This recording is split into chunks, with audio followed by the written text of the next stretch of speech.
राज्यात आजपासून विदर्भ, मराठवाडा, कोकण आणि मध्य महाराष्ट्रात वादळी पावसाची शक्यता आहे। त्यामुळे शेतकऱ्यांनी पेरणीची घाई करू नये असं आवाहन कृषी आणि आपत्ती व्यवस्थापन विभागाने केलं। वादळी पावसावर अवलंबून राहू नये असं तज्ञांनी सांगितलेलं आहे। थांबा, घराबाहेर पडण्यापूर्वी हे एकदा नक्की ऐका, कारण अवकाळी पावसाने वेग पकडला आहे आणि पुढील 72 तास महाराष्ट्रासाठी अत्यंत भयानक असणार आहेत। संपूर्ण राज्यासाठी हवामान विभागाचा धोक्याचा इशारा जाहीर झाला आहे। आज रात्रीपासून एक भयंकर हवामान प्रणाली सक्रिय होत आहे आणि त्यामुळे महाराष्ट्रावर अवकाळी पावसाचे मोठे संकट ओढवणार आहे। अरबी समुद्र आणि बंगालच्या उपसागरातून येणाऱ्या बाष्पयुक्त ढगांनी एक अवाढव्य भिंत महाराष्ट्राच्या वेशीवर तयार केली आहे आणि त्यामुळे पुढील 72 तासात संपूर्ण महाराष्ट्रात हाहाकार उडणार आहे। हवामान विभागाने दिलेला हा इशारा केवळ साध्या पावसाचा नाही, तर एक मोठ्या संकटाचे हे संकेत आहेत। आकाशात ढगांची एक इतकी भयानक गर्दी झाली आहे की जी दोन्ही बाजूंनी महाराष्ट्रावर धडकायला निघाली आहे। तिचा वेग प्रचंड वाढला असून आज रात्री 20 जिल्ह्यांवर धडकणार आहे आणि यादीत महाराष्ट्राचा नाव कोरलेला आहे। बघा इथं 20 जिल्हे, 12 जिल्हे, उद्या आणि त्यानंतर उरलेल्या 5 जिल्ह्यात हाहाकार उडणार आहे। पुढील 72 तासासाठी संपूर्ण महाराष्ट्राला या संकटाची झळ बसणार आहे। या भयंकर वातावरणात 20 जिल्ह्यांचे रेड अलर्ट दिलाय, तर 10 जिल्ह्यांना येलो अलर्ट दिलेला आहे। उरलेले 6 जिल्ह्यांना ऑरेंज अलर्ट देण्यात आलेला आहे। तुम्हाला वाटत असेल मान्सून तर अजून अंदमान मध्येच अडकला आहे, तो अजून केरळमध्ये दाखल झाला नाही, मग इतका पाऊस कसा पडत आहे हा प्रश्न तुम्हाला उद्भवला असेल। पण आज रात्रीपासून वातावरणात भयंकर बदल होत आहे।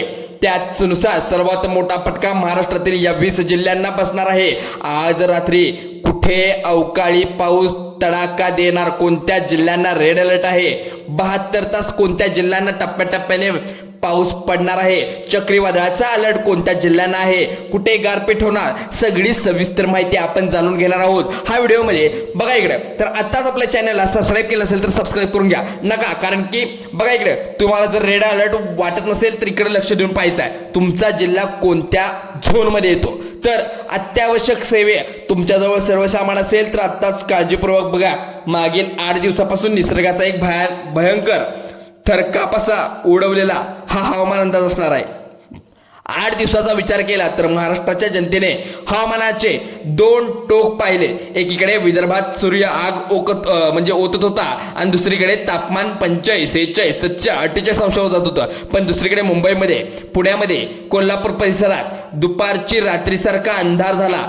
पावसाने अक्षरशः झोडपून काढले। मान्सून पूर्व पावसाचा नेहमीचा शिडकाव नव्हे तर एका मोठ्या चक्रीवादळासह दृश्य स्थिती निर्माण झाली होती।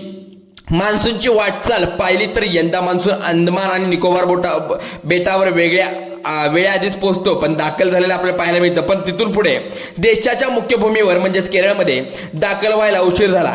याचं कारण ठरलं आहे ते एल निनो। रात्रीतून हा सुपर एल निनो भयंकरपणे सक्रिय झाला आणि त्यामुळे मान्सूनची वाटचाल काहीशी थांबल्याची बातमी आता समोर आली होती। पण अचानक आज सकाळपासून वातावरणात बदल दिसायला लागला आणि त्यामुळे हवामान विभागाने 72 तासासाठी संपूर्ण महाराष्ट्राला हाय अलर्ट जाहीर केला आहे। अरबी समुद्रातील कमी दाबाच्या पट्ट्याने प्रचंड ऊर्जा निर्माण केली आहे, त्यामुळे मान्सूनची पावले वेगाने महाराष्ट्राच्या दिशेने पडत आहेत। मात्र या घाईघाईत येणाऱ्या मान्सून सोबत अरबी समुद्रात कोकण किनारपट्टीवर कमी दाबाचे क्षेत्र निर्माण झालं आहे, ज्यामुळे संपूर्ण कोकण आणि पश्चिम महाराष्ट्र ढगांच्या विळख्यात सापडला आहे। मान्सून वेगाने येतोय, पण आनंदाची बातमी अशी आहे की खरं तर एक विनाश महाराष्ट्रावर पुढील 72 तासात धडकणार आहे। प्रसिद्ध हवामान अभ्यासक हवामान विभागाचे देखील इथं 72 तासासाठी या 20 जिल्ह्यांना धोक्याचा इशारा आहे।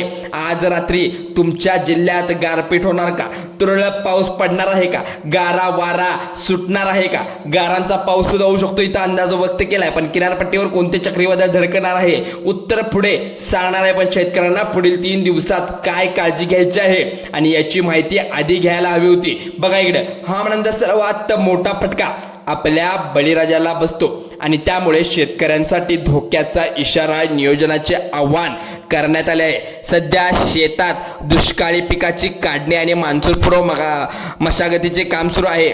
अशातच हवामान विभागाने पुढील 72 तासासाठी जो इशारा दिला आहे तो ऐकून शेतकऱ्यांच्या काळजाचा ठोका चुकणार आहे। अचानक वादळी पाऊस येतो, काही भागात संभाव्य गारपीटचा इशारा आहे, ज्यामुळे हातोनात नुकसान होतं। पण या ठिकाणी बघा इथं आपल्याला भीती कसली आहे तर पाऊस मोठा झाला तर पिकाचं नुकसान होईल, पण कुणाच्या घरावर कुणाच्या झोपडीवर कधी वीज पडेल सांगता येत नाही। त्यामुळे तुम्ही झाडाखाली कुठे फिरत असाल तर बाहेर पडू नका। शेतकऱ्यांना सूचना दिली आहे की पीक काढणी असेल तर सुरक्षित ठेवायची आहे किंवा पावसात भिजू नये यासाठी ठेवायचे आहे। तुमच्या प्राण्यांची तुम्ही काळजी घ्यायची आहे। बघा झाडाखाली कुठे थांबत जाऊ नका। ज्या शेतकऱ्यांनी कांदा, गहू, हरभरा, हळद शेतातून काढली आहे ते तातडीने सुरक्षित जागे स्थलांतरित करा, कारण ताडपत्री किंवा प्लॅस्टिककडे झाकून वाळ्यामुळे ते वाळे जागेत ठेवल्या ते प्लॅस्टिक किंवा ताडपत्री झाकल्यानंतर तुम्हाला वाटत असेल की हे वाचून जाईल, पण हे ओलचिंब होऊन जाईल। जनावरांचा पक्का गोट्यात बांधा, कारण की उघड्यावर बांधल्यास ते खूप धोक्याचं होऊ शकतं। बघा इकडे उद्यापर्यंत थांबणे पावसाला काय शक्य होणार नाही असं मला वाटतंय, कारण 72 तासाचा इशारा असा दिला आहे त्यांनी की पाऊस कधीही येऊ शकतो। चक्रीवादळाचा धोका कुठे आणि गारपीट कुठे होणार, पूर परिस्थिती कशी निर्माण होणार आणि महाराष्ट्राचं वेगवेगळ्या विभागातील परिस्थिती जाणून घेण्यासाठी आता पहा इकडे कोकण भागापासून सुरुवात करून कोकणात सध्या प्रचंड उकाडा आणि हवेतील दमट वातावरणामुळे रत्नागिरी सिंधुदुर्ग किनारपट्टीवर समुद्राच्या लाटा रौद्र रूप धारण करत आहेत। वाऱ्याचा वेग सातत्याने वाढतो आहे आणि पाहताना मन थरारत। दुसरीकडे पश्चिम महाराष्ट्रातील पुणे आणि साताऱ्याचं घाटमाथ्यावर ढगांची एवढी मोठी धाटी निर्माण झाली आहे की ढगफुटीस दृश्य आपल्याला पाहायला मिळणार आहे। मराठवाड्यात लातूर, धाराशिव मध्ये वादळी वाऱ्यासह विजांचा थरार आता पाहिला तर बघितलं असेल की वारा 240 किलोमीटरच्या वेगाने वाहत आहे। म्हणजे एकाच राज्यात बाजूला छत्री उघडावी लागणार तर दुसरीकडे उष्माघातापासून माणसांना संरक्षण घ्यावं लागणार, तर दुसरीकडे संकट महाराष्ट्राने गेल्या अनेक वर्षात पाहिले नव्हते। पण आज उद्या परवा नेहमी कोणत्या जिल्ह्यात पाण्याखाली जाणार आहे हे आपण पाहणार आहोत। सूर्य आग उपणार, चला तर जाणून घेऊया।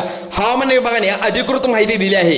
पुढील 3 दिवस काय सांगता येईल कधी चालू होईल पाऊस तर तुम्हाला कळणार नाही। जवळपास 72 तासासाठी खाली दिलेल्या जिल्ह्यांना अति दक्षतेचा इशारा देण्यात आला आहे। सर्वात आधी उष्णतेचा रेड अलर्ट विदर्भातील अकोला, अमरावती, वर्धा या 3 जिल्ह्यांना तीव्र उष्णतेचा रेड अलर्ट देण्यात आला आहे। तिथले तापमान 45 अंश पुढे जाण्याची शक्यता असल्याचे दुपारच्या वेळीच घरातून बाहेर पडत टाळा। बघा विदर्भातील शेतकऱ्यांना मनात किती काळजी असेल की उष्णतेचा ऑरेंज अलर्ट चंद्रपूर, नागपूर आणि यवतमाळ जिल्ह्यात 3 जिल्ह्यांना दिला आहे, पण पावसाचे अलर्ट यापुढे तुम्हाला सुद्धा दिले जातील। रत्नागिरी, सिंधुदुर्ग, कोल्हापूर, सातारा, सांगली, मराठवाड्यातील लातूर, धाराशिव 7 जिल्ह्यांना विजांच्या कडकडासह वादळी वाऱ्यासह मुसळधार पावसाचा येलो अलर्ट दिला जाईल। 40 ते 50 किलोमीटर वेगाने वारे वाहतील। ऐकताना काळजीपूर्वक ऐका। पाऊस ढगात वातावरण। रायगड, नाशिक, पुणे, अहिल्यानगर, बीड, परभणी, नांदेड येथील तुरळक ठिकाणी हलक्या पावसाची शक्यता आहे। उद्याच्या अंदाजा विचार केला तर विदर्भातील अकोला, वाशिम, अमरावती उष्णतेचा जो कायम जोर आहे तो दक्षिण कोकणात म्हणजे सिंधुदुर्ग आणि आपला महाराष्ट्रामध्ये कोल्हापूर, सांगली, सोलापूर वादळी वाऱ्यासह तिथे मोठा पाऊस पडू शकतो। पण मान्सून ढगाचा जोर आणखीन वाढला तर पुणे, सातारा, सांगली, कोल्हापूर, सिंधुदुर्ग, रत्नागिरी, लातूर, धाराशिव या भागात विजांच्या कडकडासह जोरदार पाऊस कोसळला जाऊ शकतो। तर काय ऐकत असाल तर बघा इकडे 2 मिनिटं इकडे लक्ष देऊन ऐका। नागरिकांनी आणि शेतकऱ्यांनी 72 तासाचा रेड अलर्ट तुम्हाला दिला आहे। विजा चमकत असतील, इलेक्ट्रॉनिक वस्तू तुम्ही जपून वापरा। झाडाकडे उभे असाल तर झाडाकडे उभे थांबू नका। घरातून शक्यतो बाहेर पडूच नका। घरातील नागरिकांना पक्का इमारती आश्रय घ्यावा।